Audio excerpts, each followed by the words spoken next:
రాహుల్ బాబు ఎక్కడ ఉద్యోగం చేస్తున్నారో నేను తెలుసుకోవాలి.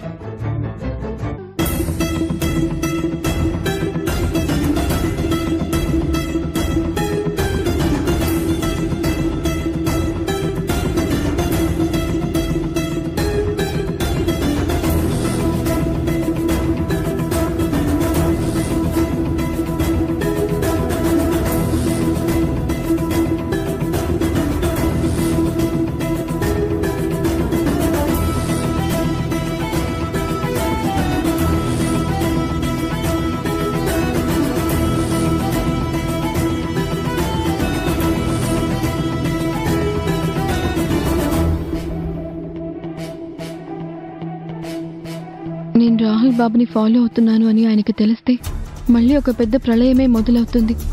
ఎందుకు ఫాలో అవుతున్నావని నిలదీస్తారు. నేను అలా ఫాలో అయ్యి వెళ్ళడానికి కూడా తప్పుగా చిత్రీకరిస్తారు. అలా అని నేను ఆగిపోతే రాహుల్ బాబు ఎక్కడ పని చేస్తున్నారో నాకు తెలీదే. అసలు ఎలాంటి పని చేస్తున్నారో కూడా నాకు తెలీదు. రాహుల్ బాబు నా భర్త కాబట్టి ఆయన ఏం చేస్తున్నారో, వర్క్ ప్లేస్ ఎలా ఉంటుందో తెలుసుకోవడం కూడా నాకు అవసరమే కదా. అందువల్ల ఆయన ఇలా ఫాలో అవుతూ వెళ్లడంలో తప్పేం లేదు.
అయ్యో, రాహుల్ బాబు వెళ్ళిపోతున్నారు.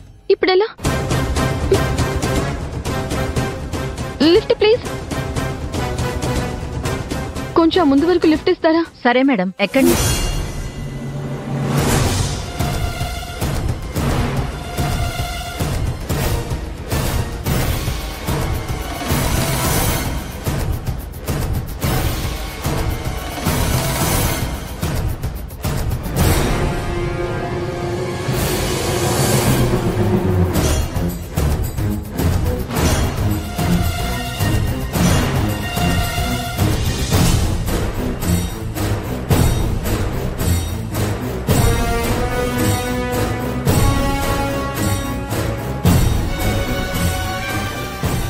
ఇక్కడ ఆపేసి ఇక్కడ.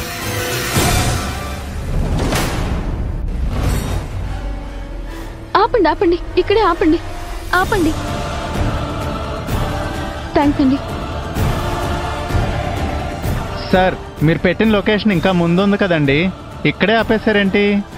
ఆఫీస్కి వెళ్తే ఉదయం నుండి సాయంత్రం వరకు అదొక నరకం.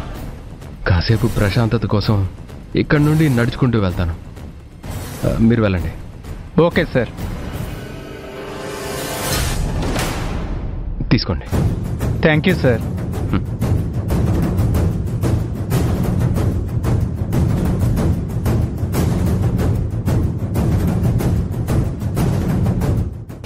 రాహుల్ బాబు, మిమ్మల్ని ఇలా ఫాలో అవడం తప్పని నాకు అనిపిస్తోంది. కానీ తప్పనిసరి పరిస్థితుల్లో మిమ్మల్ని ఇలా ఫాలో అవ్వాల్సి వస్తోంది. ఎందుకంటే మీరులాగా లేరు. మీలో ఏదో మార్పు మొదలైంది. అందుకే మీరు వర్క్ చేసే ప్లేస్ ఏదో కనుక్కోవాలని మిమ్మల్ని ఇలా ఫాలో అవుతున్నాను. అంతే రాహుల్ బాబు.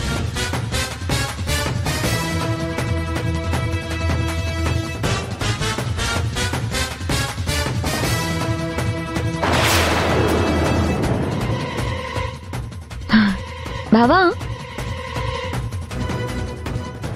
ఎక్కడికి? ఇంకెక్కడికి? ఆఫీస్కి. సరే రా, కారు ఎక్కువ వెళ్దాం. నో థ్యాంక్స్, నేను నడిచి రాగలను. నువ్వు లేట్గా కానీ వస్తే నీ శాలరీ నుంచి కట్ చేయాల్సి వస్తుంది. నీకు శాలరీ పోవడం కావాలా, ఇప్పుడు కార్ ఎక్కి కూర్చోవడం కావాలో నువ్వే ఒకసారి ఆలోచించు.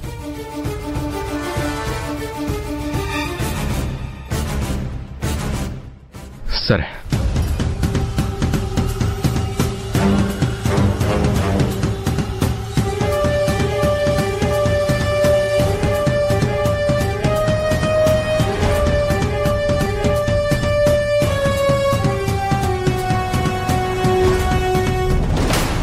ఆ అమ్మాయి ఎవరు? రాహుల్ బాబు స్నేహితురాలు అయి ఉంటుందా? రాహుల్ బాబుని చూడగానే కారాపై స్నేహితురాలైతే ఖచ్చితంగా ఆ అమ్మాయి దగ్గర హెల్ప్ తీసుకునేవారు. కానీ అసలు రాహుల్ బాబుకి ఎవరూ హెల్ప్ చేయలేదు కదా. అలాంటప్పుడు ఈ అమ్మాయి ఆయన స్నేహితురాలు కూడా అయ్యుండరు. మరి ఇంకెవరై ఉంటారు? అయ్యో చా, రెస్టారెంట్కి వెళ్ళే టైం కూడా అయిపోయింది. వెంటనే వెళ్ళాలి.